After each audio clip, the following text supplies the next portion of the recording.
Hello, man of word, we truly appreciate that you joined us. We are glad that we can support you in your further development. Today's topic is about 5 lessons that everyone should learn from the book Grit, written by Angela Duckworth. So, let's begin. Welcome to amanoford.com, the most refreshing network in the business world. Why should you pay close attention to this? 1. You will learn that the effort builds skill. 2. You will learn that you are never good enough. And 3. You will learn that you have to follow your passion. Success is not talent and luck, but a unique combination of passion and long-term perseverance, called grit. So, let's dive in. Lesson 1, what is grit? In this book is written that, why were the highly accomplished so dogged in their pursuits? For most, there was no realistic expectation of ever catching up to their ambitions. In their own eyes, they were never good enough. They were the opposite of complacent.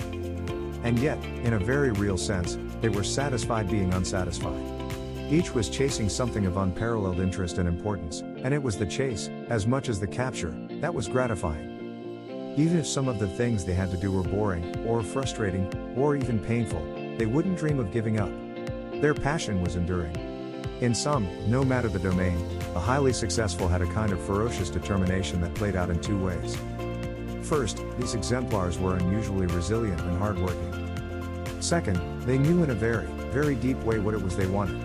They not only had determination, they had direction. It was this combination of passion and perseverance that made high achievers special. In a word, they had grit. Lesson 2, talent, effort, skill, achievement. In this book is written this, not a day goes by that I don't read or hear the word talent. In every section of the newspaper, from the sports page to the business section, from profiles of actors and musicians in the weekend supplement, to front-page stories of rising stars in politics, allusions to talent abound. It seems that when anyone accomplishes a feat worth writing about, we rush to anoint that individual as extraordinarily talented. If we overemphasize talent, we underemphasize everything else. Talent is how quickly your skills improve when you invest effort. Achievement is what happens when you take your acquired skills and use them. Of course, your opportunities, for example, having a great coach or teacher, matter tremendously, too, and maybe more than anything about the individual. My theory doesn't address these outside forces, nor does it include luck. It's about the psychology of achievement, but because psychology isn't all that matters, it's incomplete. Still, I think it's useful. What this theory says is that when you consider individuals in identical circumstances, what each achieves depends on just 2 things, talent and effort. Talent, how fast we improve in skill, absolutely matters. But effort factors into the calculations twice, not once. The effort builds skills. At the very same time, effort makes skill productive. Lesson 3, first points of grit. In this book is written that first comes interest. Passion begins with intrinsically enjoying what you do. Every gritty person I've studied can point to aspects of their work they enjoy less than others, and most have to put up with at least 1 or 2 chores they don't enjoy at all. Nevertheless, they're captivated by the endeavor as a whole. With enduring fascination and childlike curiosity, they practically shout out, "I love what I do." Next comes the capacity to practice. One form of perseverance is the daily discipline of trying to do things better than we did yesterday. So, after you've discovered and developed interest in a particular area, you must devote yourself to the sort of focused, full-hearted, challenge-exceeding skill practice that leads to mastery.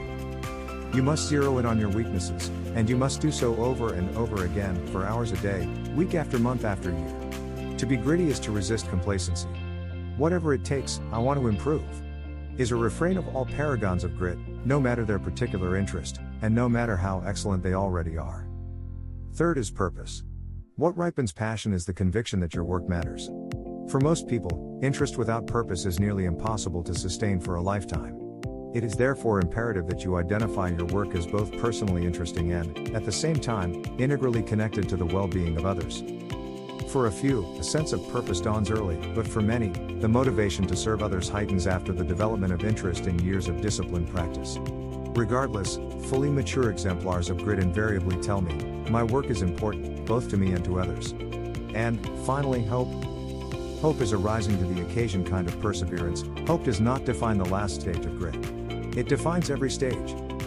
From the very beginning to the very end, it is inestimably important to learn to keep going even when things are difficult, even when we have doubts. At various points, in big ways and small, we get knocked down. If we stay down, grit loses. If we get up, grit prevails. The 4 psychological assets of interest, practice, purpose, and hope are not you have it or you don't commodities.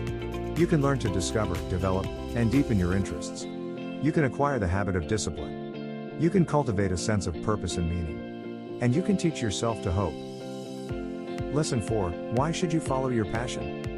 In this book is written this: first, research shows that people are enormously more satisfied with their jobs when they do something that fits their personal interests. This is the conclusion of a meta-analysis that aggregated data from almost 100 different studies that collectively included working adults in just about every conceivable profession. For instance, people who enjoy thinking about abstract ideas are not happy managing the minutiae of logistically complicated projects, they'd rather be solving math problems. And people who really enjoy interacting with people are not happy when their job is to work alone at a computer all day, they're much better off in jobs like sales or teaching. What's more, people whose jobs match their personal interests are, in general, happier with their lives as a whole. Second, people perform better at work when what they do interests them. This is the conclusion of another meta-analysis of 60 studies conducted over the past 60 years. Employees whose intrinsic personal interests fit with their occupations do their jobs better, are more helpful to their coworkers, and stay at their jobs longer. College students whose personal interests align with their major earn higher grades and are less likely to drop out. Lesson 5, Hope. In this book is written that what is hope? One kind of hope is the expectation that tomorrow will be better than today. It's the kind of hope that has us yearning for sunnier weather, or a smoother path ahead. It comes without the burden of responsibility. The onus is on the universe to make things better. Grit depends on a different kind of hope. It rests on the expectation that our own efforts can improve our future. I have a feeling tomorrow will be better is different from my resolve to make tomorrow better. The hope that gritty people have has nothing to do with luck and everything to do with getting up again. What are the best things to remember from this? 1. The effort builds skill. 2. You are never good enough. And 3. Follow your passion. Well, our list ends here. Let us know in the comment section what are your thoughts about our list. Thank you for watching until the end, and if you found this helpful, don't forget to subscribe and ring the bell button to be notified for every new learning opportunity. And always remember, man of word, be aware of the person that you can become.